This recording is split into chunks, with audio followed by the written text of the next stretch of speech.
Greetings fellow bounty hunters and welcome to this Dungeon Hunter changelog video.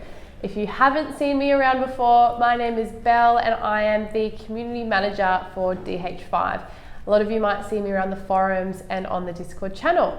Today I'm going to go through the changelogs of our latest update. Now, if you want to see like a written summary of these changelogs, you can check them out on all of our social channels. Also, my favorite person, Zungdius, has also written up his take on the update as well. I'll put a link to his blog in the description below. Now, medieval times have fallen across Valenthian lands. We have all new armors, weapons, interface changes, and like upgradable things on minions and skills. Also, as of last week, we said goodbye to our Journey to the West chests and hello to our new medieval chests.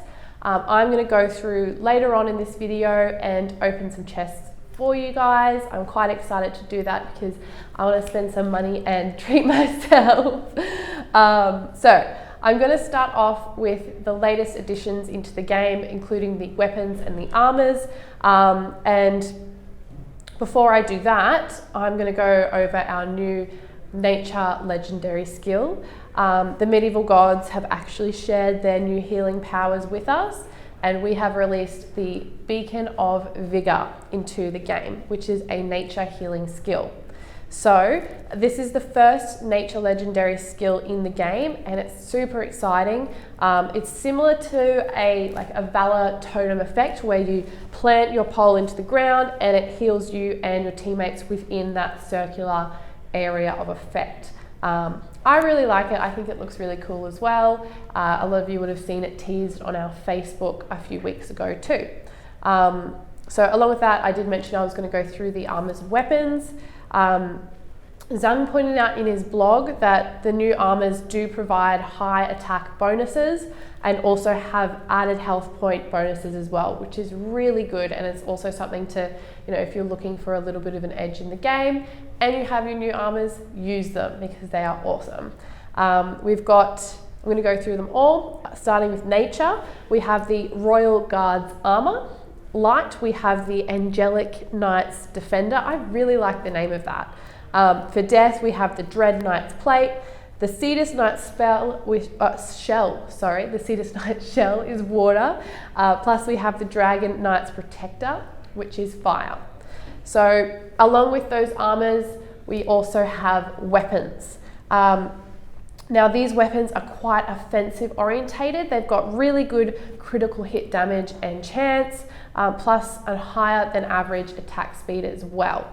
So starting off, we've got nature again. We've got the Royal Guard's Glaive. I want to point out that this one has a very notable health per hit damage percentage as well. Plus the Celestial Angelic Knight's Blade, which is light. This one has a really good DOT percentage as well.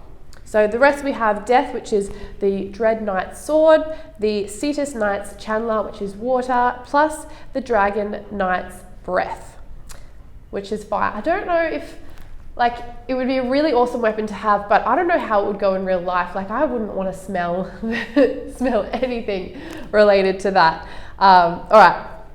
So I also mentioned we've got some new upgradable tier 7 items to protect yourself with. We've got 6 new things to be upgradable, so 3 minions and also 3 skills.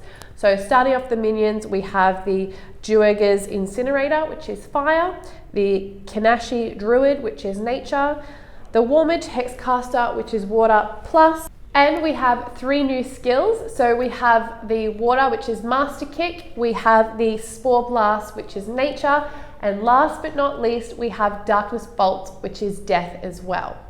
So let's jump into the game. I'm going to jump in and take a look at what's new. So the first thing that you'll notice when going in is that the guild button has become more visible and accessible now. It's actually replaced the shop button, and the shop button has merged with the chest button. So I'm going to go in and select the shop button because we have a new medieval chest. As I mentioned before, this replaced the Journey to the West chest, and I'm going to open a few of these today. I really like the medieval design of the chest, and let's treat ourselves. I'm going to open 10. So look at the animation going, the sword's moving. Now I'm going to open it. Let's see what I have. All right, so we've got a lot of C and D grade items, but luckily most of them are actually tier 4, which I'm quite happy about. I'm going to open another 10 though. Before I do that, I'm going to check out the drop rates. So we have chance of opening 3 darkness death items, and 2 light swords. All right, so 2 S grade items as well. Opening 10 more of these chests. Let's open it. All right. Okay, I'm really happy with that. I have a AAA gear item, armor item, and it's the Fiery Blaze Warden. Wow. I really like that actually. I'm going to probably upgrade that to a tier 7 item as well. So now I've opened that. We have another chest coming in a few weeks. It's for a very special event called the 4th of July chest. I wonder when, that chest will become available the 4th of July. So keep an eye out for that. Put it in your calendar, lock it in, because you're going to have a very special event to play on that day. Now, we also have some interface changes as well. These are across our health per hit and health per kill visual changes. You now see a green light pop up above your character when in battle, instead of just seeing that increase in your health bar up the top. Now, if you aren't actually sure what health per hit and health per kill are, I did a video of this 2 weeks ago. It's called the Magical Properties Explained Offensive Skills. So if you haven't checked that out, please go to our Facebook or our YouTube channel and give it a big thumbs up for me. I'd love you to check it out and learn a little bit more about magical properties as well. So I'm gonna go into the legendary hunt now and show you guys that visual change for the incremental health per hit and health per kill. When we go in it, we're gonna see, I'm gonna go through and do it. We're gonna see some green numbers flashing above my character, just indicating that health increment increase as well. So let's jump into this legendary hunt. I'm going to find the boss. I'm going to go defeat him. He's going to jump on me any second. There we go.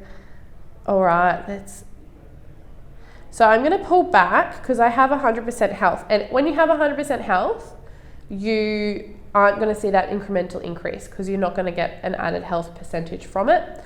So, okay, I've just been hit. I've taken a bit of damage to my health. There we go, and let's go get him. Okay, so I've already started to get that health increase. And as you can see, I've already taken another hit, but this is really good for you to kind of test out different weapons and see what gives you a bigger health per hit chance as well. I've just defeated the boss, and let's collect my bounty. On a note of collecting bounty as well, there was one more interface change that you might have already noticed. When you're in a mission complete screen, now I'm going to go and I'm going to rush a quick daily dungeon to show you what I'm talking about. But when you go into, because it's more helpful to see in daily dungeons because it's quite useful when doing your evolution materials. I'm going to do a quick rush, and once that's done, mission completed, you now see how many items you collected in that mission and then how many you have in your inventory already. So I've just completed that mission and I gained 1 item, but I now have 2 of those in my inventory. So I had 1 of those before.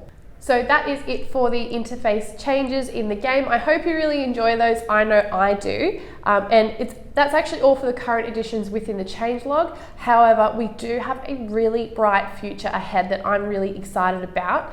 We've got great things upcoming in the next few updates. A lot of you might have already seen some of these teased on our Facebook, but we have big guild improvements ahead. I know for a fact we have already put a video up on our Facebook a few weeks ago. So if you missed that, you might have to go through and find it. I'm not going to say too much about it, but we will be introducing a PvE guild siege. We also have improved matchmaking for the Stronghold and Arena coming up, and Also, live PvP is still coming too, so don't you fret. Also, please check out our Facebook page. We have a great competition going there at the moment. It's a drawing competition, so if you are really creative, please enter it. I would love to see your entries personally, and then you could also end up having your entry of your drawing put into the game too. That is it for now. I hope you enjoyed the update, and make sure to join the conversation with me on Discord. That's all for now, and happy hunting.